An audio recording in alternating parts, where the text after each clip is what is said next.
Coordination between nervous and muscular tissue. आपने nervous tissue पढ़े, nervous tissue में basically क्या इंक्लूड होता है, न्यूरॉन्स। मस्कुलर टिश्यू आप 9th क्लास में पढ़ के आए हो तो बिल्कुल नहीं पढ़ा। मस्कुलर टिश्यू और नर्वस टिश्यू में कोऑर्डिनेशन क्यों चाहिए? सर नर्वस टिश्यू तो सिर्फ सिग्नल कैरी करेगा ना, उसके अगेंस्ट रिस्पॉन्ड तो कौन करेंगे? मस्कुलर टिश्यू, बाकी जितने भी टिश्यूज हैं आपकी बॉडी के अंदर। For taking place the voluntary actions the brain has to send messages to muscles. अगर आपको कोई वॉलंटरी एक्शन लेना है, जैसे मुझे केशव को जाके थप्पड़ मारना है, वॉलंटरी एक्शन है मेरा। मुझे बाहर जाके लड़ाई करनी है, वॉलंटरी एक्शन है मेरा। अगर मुझे ये एक्शंस लेने हैं तो ब्रेन को मसल्स तक सिग्नल पहुंचाने पड़ेंगे। तो ब्रेन तक सिग्नल कौन लेके जाएगा? न्यूरॉन्स। ब्रेन से मसल तक सिग्नल कौन लेके जाएगा? न्यूरॉन्स। लेकिन थप्पड़ कौन मारेगा? मसल, ऑब्वियसली मैं। तो वॉलंटरी एक्शंस के लिए न्यूरॉन्स एंड मस्कुलर टिश्यू दोनों में ही कनेक्शन चाहिए। The communication between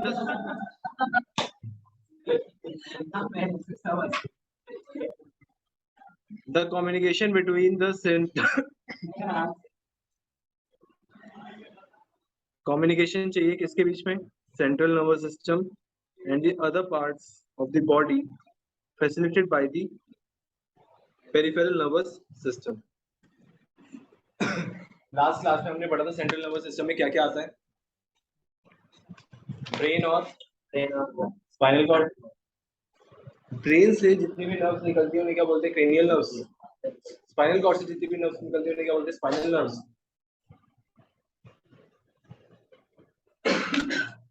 spinal nerves और cranial nerves peripheral nervous system बनाती हैं। तो सेंट्रल नर्वस सिस्टम से सिग्नल्स ट्रांसपोर्ट किए जाएंगे कहाँ तक? पेरिफेरल नर्वस सिस्टम तक, जिसमें क्या क्या आता है? Cranial and spinal nerves. क्या दोनों को? The brain thus allows us to think, take actions based on the thinking. जैसा आप सोचोगे वैसे आप एक्शंस परफॉर्म करोगे।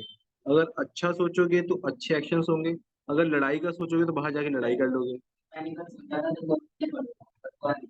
तो सोचने के साथ अमल भी तो करना होता है, एक्शंस भी तो लेने हैं, सिर्फ सोचना ही जरूरी थोड़ी है। सर करोगे, करा नहीं।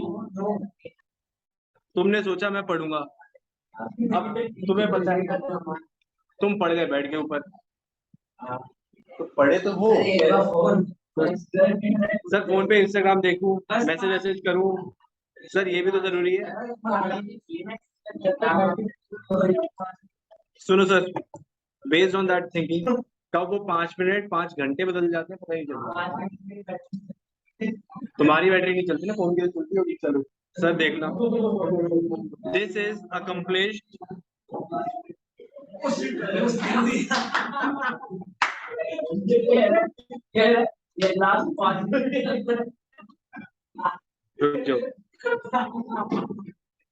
This is accomplished through a complex design with different parts of the brain responsible for integrating different inputs and outputs. अब ये कनेक्शन समझना, ये आपके सेंस ऑर्गन्स ने कोई स्टिमुलस रिसीव किया, जैसे संयम ने राघव को देखा, ये सेंसरी नर्व्स सिग्नल्स ट्रांसपोर्ट करेंगी कहाँ पे? सीएनएस। सीएनएस में क्या होता है? Central nervous system. इंफॉर्मेशन क्या कर रहे हैं? ये रिसीव कर रहे हैं और क्या करेंगे? इसे प्रोसेस करेंगे। फिर उसके अकॉर्डिंग डिसीजन लिया जाएगा कि मुझे राघव के साथ जाना है या नहीं जाना। ठीक है, फिर रिस्पांस जनरेट किया जाएगा कि हाँ करना है या मना करना है। ऑब्वियसली बात। अब वो जो सिग्नल्स जो रिस्पांस करेगा, रिस्पांस कौन करेंगे? आपकी मोटर नर्व्स। सर मोटर कौन सी? मसल्स को बोला जाता है। सर ये muscles, rearrangement of muscle protein, contraction and relaxation. फिर मसल शॉर्टन हुई, कॉन्ट्रैक्ट हुई, उससे आपको क्या मिलेगा? रिस्पॉन्स। तो अकॉर्डिंगली हर एक एक्शन के लिए अलग अलग रिस्पॉन्स होंगे। ठीक है, यहाँ तक चीज समझ आई? सर हाँ बिल्कुल, जल्दी से रीड कर लो और कुछ डाउट है तो पूछ लो। लिमिटेशंस ऑफ इलेक्ट्रिक कम्युनिकेशन और नर्वस सिस्टम। हाँ ठीक है। जो आपका नर्वस सिस्टम से कम्युनिकेशन होता है उसमें कुछ लिमिटेशंस हैं।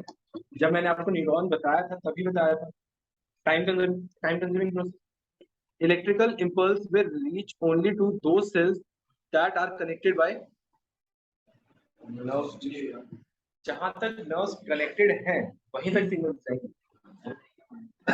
मान लो आपके किसी ऑर्गन के पास नर्व नहीं है तो वहां से सिग्नल पहुंचेंगे नहीं, लिमिटेशन है। हर जगह आप चीजें ट्रांसपोर्ट नहीं कर सकते।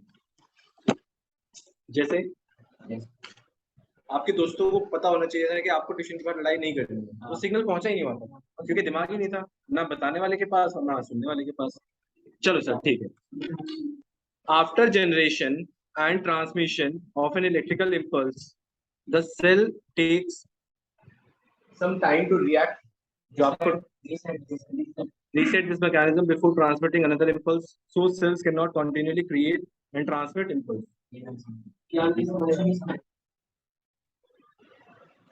कुछ भी समझ नहीं आया, मतलब ये वाला पैराग्राफ समझ नहीं आया। नहीं